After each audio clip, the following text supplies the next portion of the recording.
Clip number 567. اس clip میں آپ قرآن پاک کی سورہ یوسف کی آیت نمبر 39 سے لے کر 41 تک کی تلاوت، ترجمہ اور تفسیر قرآن صراط الجنان سماعت فرمائیں گے. بسم اللہ الرحمن الرحیم. اللہ کے نام سے شروع جو نہایت مہربان رحمت والا ہے. یا صاحبی السجن اارباب متفرقون خیر ام اللہ الواحد القہار.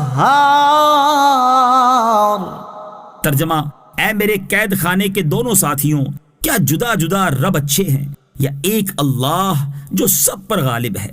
یا صاحبی السجن، اے میرے قید خانے کے دونوں ساتھیوں. تفسیر صراط الجنان میں ہے حضرت یوسف علیہ السلام نے اپنے قید خانے کے ساتھیوں سے فرمایا کہ کیا جدا جدا رب جیسا کہ بت پرستوں نے بنا رکھے ہیں کہ کوئی سونے کا، کوئی چاندی کا، کوئی تانبے کا، کوئی لوہے کا، کوئی لکڑی کا، کوئی پتھر کا، کوئی اور کسی چیز کا، کوئی چھوٹا کوئی بڑا، مگر سب کے سب نکمے، بیکار، نہ نفع دے سکے نہ ضرر پہنچا سکیں. ایسے جھوٹے معبود اچھے ہیں یا ایک اللہ تعالی جو سب پر غالب ہے کہ نہ کوئی اس کا مقابل ہو سکتا ہے، نہ اس کے حکم میں دخل دے سکتا ہے، نہ اس کا کوئی شریک ہے نہ نظیر، سب پر اس کا حکم جاری اور سب اس کی ملک میں ہیں. تبلیغ میں الفاظ نرم اور دلائل مضبوط استعمال کرنے چاہیے. اس آیت سے معلوم ہوا کہ تبلیغ میں الفاظ نرم اور دلائل کبھی استعمال کرنے چاہیے، جیسے حضرت یوسف علیہ السلام نے نرم الفاظ کے ساتھ ان دو افراد کو اسلام قبول کرنے کی طرف مائل کیا. ما تعبدون من دونه الا اسماء سميتموها انتم وآباؤكم ما انزل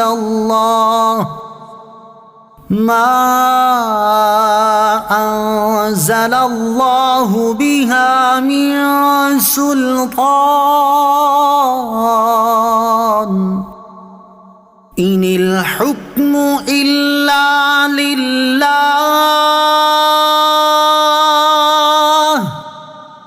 امر الا تعبدوا الا ایاہ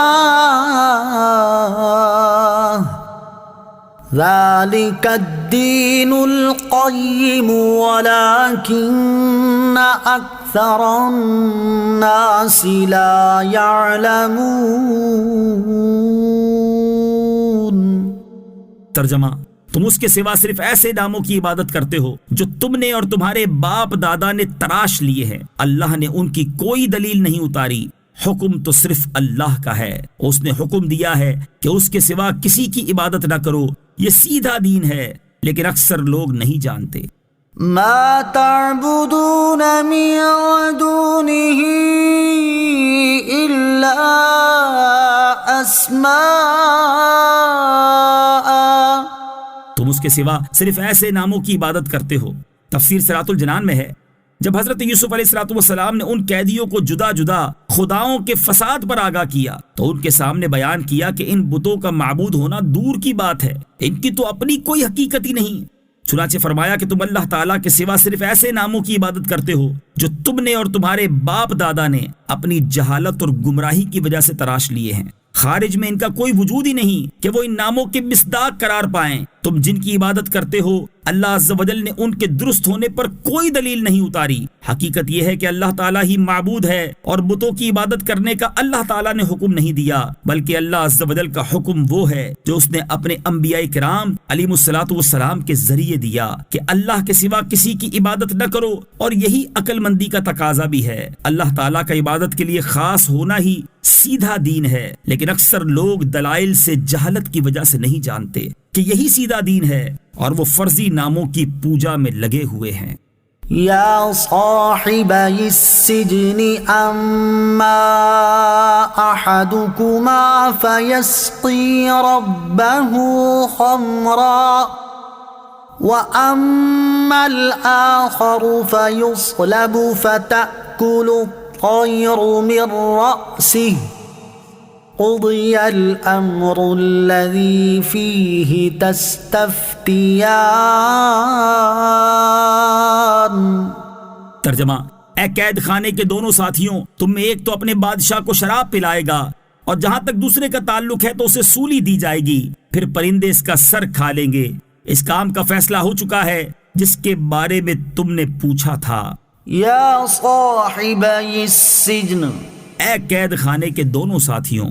تفسیر صراط الجنان میں ہے جب حضرت یوسف علیہ السلام اللہ تعالیٰ کی وحدانیت کا اقرار کرنے اور صرف اللہ تعالیٰ کی عبادت کرنے کی دعوت دینے سے فارغ ہوئے تو ان کے خواب کی تعبیر بیان فرمائی. چنانچہ فرمایا کہ اے قید خانے کے دونوں ساتھیوں، تم میں ایک یعنی بادشاہ کو شراب پلانے والا تو اپنے عہدے پر بحال کیا جائے گا اور پہلے کی طرح بادشاہ کو شراب پلائے گا، اور 3 خوشے جو خواب میں بیان کیے گئے ہیں اس سے مراد 3 دن ہیں. وہ اتنے ہی دن قید خانے میں رہے گا، پھر بادشاہ اس کو بلا لے گا. اور جہاں تک دوسرے یعنی کچن کے انچارج کا تعلق ہے تو اسے سولی دی جائے گی، پھر پرندے اس کا سر کھا لیں گے. حضرت عبداللہ ابن مسعود رضی اللہ تعالیٰ عنہ فرماتے ہیں کہ تعبیر سن کر ان دونوں نے حضرت یوسف علیہ السلام سے کہا، خواب تو ہم نے کچھ بھی نہیں دیکھا، ہم تو ہنسی کر رہے تھے. حضرت یوسف علیہ السلام نے فرمایا کہ اس کام کا فیصلہ ہو چکا ہے جس کے بارے میں تم نے پوچھا تھا، اور جو میں نے کہہ دیا یہ ضرور واقع ہوگا. تم نے خواب دیکھا ہو یا نہ دیکھا ہو، اب یہ حکم ٹل نہیں سکتا.